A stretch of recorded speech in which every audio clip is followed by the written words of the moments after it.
Hello, I'm Jeff Cavins, and today we're looking at the readings for the 24th Sunday in Ordinary Time. So what does it mean to be a Christian? If we stand up in a crowd and say, well, I'm a Christian, what does that mean? Does that mean that we believe certain things? Does that mean that we go to a certain church? Does it mean that we wear a shirt or something that identifies us physically as belonging to a Christian faith? What does it mean? Well, Jesus in the gospel reading today tells us what it really means to follow him. And he says in the gospel that to follow him, we have to do some things. We have to take up our cross, we have to deny ourselves, and we have to follow him. Now, that seems like that would be pretty simple, and we can do that intellectually. In our mind, we can say, well, I do believe him, and I am picking up my cross, and I am following him. But when we really examine our life, we have to ask ourselves, are we really picking up his cross? And are we really following him? And what does it mean to follow him? This week, I want to encourage you with this reading from Mark chapter 8 in the Gospel, but I want to couple it with James chapter 2, because James, I think, really kind of tells us what it means to follow Christ in terms of believing him and following him and picking up with his work. He says in James chapter 2 and verse 14, he says, "What does it profit, my brethren, if a man says he has faith, but has no works? Can his faith save him? If a brother or sister is poorly clothed and in lack of daily food, and one of you says to him, 'Go in peace, be warmed, be filled,' without giving them the things needed for the body, what does it profit?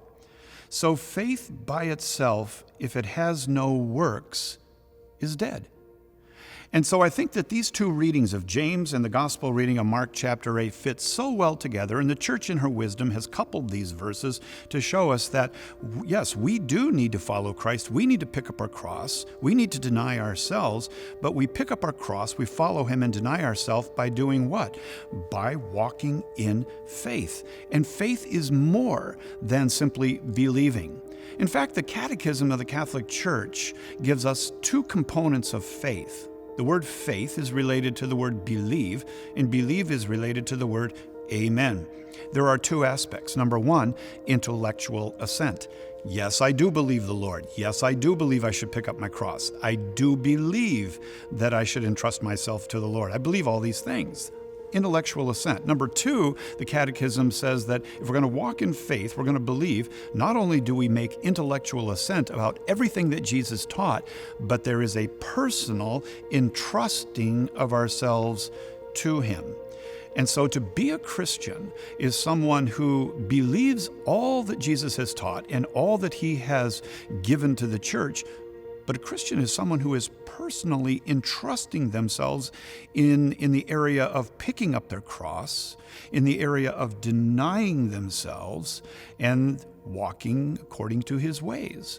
And so for us to stand up and say, I'm a Christian, implicit in that is that I am picking up a cross and I'm entrusting myself and I'm denying myself on a daily basis. And when we walk that way, we're going to see great things happen, I believe, in our life, and the world will change when people go beyond intellectual assent in what they believe into a personal entrusting of themselves and picking up that cross. And so this week, I just encourage you to be aware of the crosses, be aware of the opportunities to deny yourself and to do the will of God and to entrust yourself completely to him, even in those situations that are uncomfortable.